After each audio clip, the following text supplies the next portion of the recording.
और वहीं उज्जैन के डोंगला में अत्याधुनिक तारामंडल का लोकार्पण हुआ। दरअसल डोंगला तहसील में भारतीय विज्ञान और प्रौद्योगिकी विभाग के रिसर्च फाउंडेशन की ओर से आयोजित कार्यक्रम में विरासत से विकास के तहत विज्ञान और प्रौद्योगिकी के महत्व को उजागर किया गया।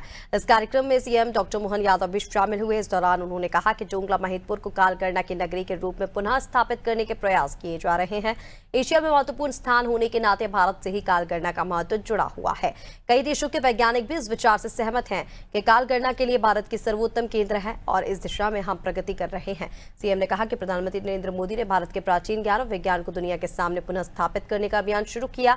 उज्जैन खगोल शास्त्र का एक महत्वपूर्ण केंद्र था जहां सूर्य सिद्धांत पर कार्य हुआ। डोंगला में एक नए खगोल शास्त्र केंद्र की स्थापना की जा रही है जिसमें अत्याधुनिक उपकरणों के शोध किए जाएंगे। पूरे साल कभी भी सूर्य की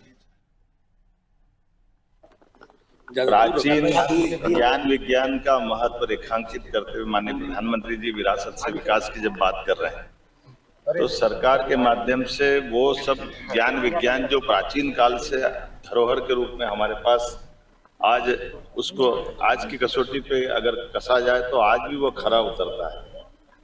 मैं मान के चलता हूँ कि इसमें कई एशिया के देश भी भारत के इस विचार के साथ है, विद्वानों के साथ है कि ग्रीनविच से जो स्टैंडर्ड टाइम तय करते वो गलत है।